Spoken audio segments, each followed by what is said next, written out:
Au cours de cette rencontre virtuelle de la 15e réunion du comité de pilotage de Smart Africa, qui entend développer un marché numérique unique en Afrique, le président du Conseil des ministres de l'Alliance Smart Africa, Léon Juste Ibombo, a décortiqué quelques points clés qui ont sanctionné cette visioconférence. C'est de faire en sorte qu'en Afrique, nous puissions parler d'une même voix, que nous puissions avoir des passerelles qui vont faire en sorte qu'à travers le numérique, on puisse développer nos États. Et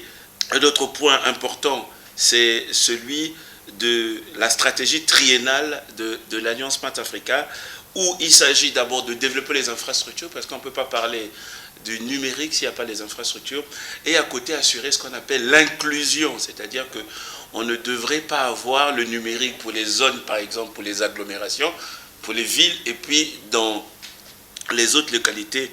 de l'Afrique, qu'on ne puisse pas avoir accès aux nouvelles technologies de la communication, de l'information et de la communication. Cette 15e réunion du comité de pilotage se tient en marge des activités établies par le Conseil des ministres de l'Alliance Smart Africa. Mais avant la réunion du Conseil des ministres en charge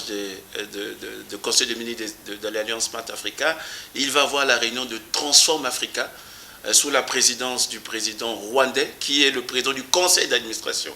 de Smart Africa. Ça va se dérouler du 8 au 10 septembre prochain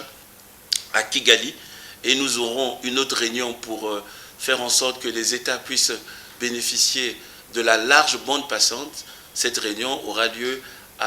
au Caire. Le 30 juillet 2020 déjà, les hautes instances de la communauté économique des États de l'Afrique centrale avaient doté la région d'un plan d'action consensuel de déploiement des infrastructures de la communication électronique, un portefeuille des projets d'infrastructures soutenant l'économie numérique pour la période 2021-2025.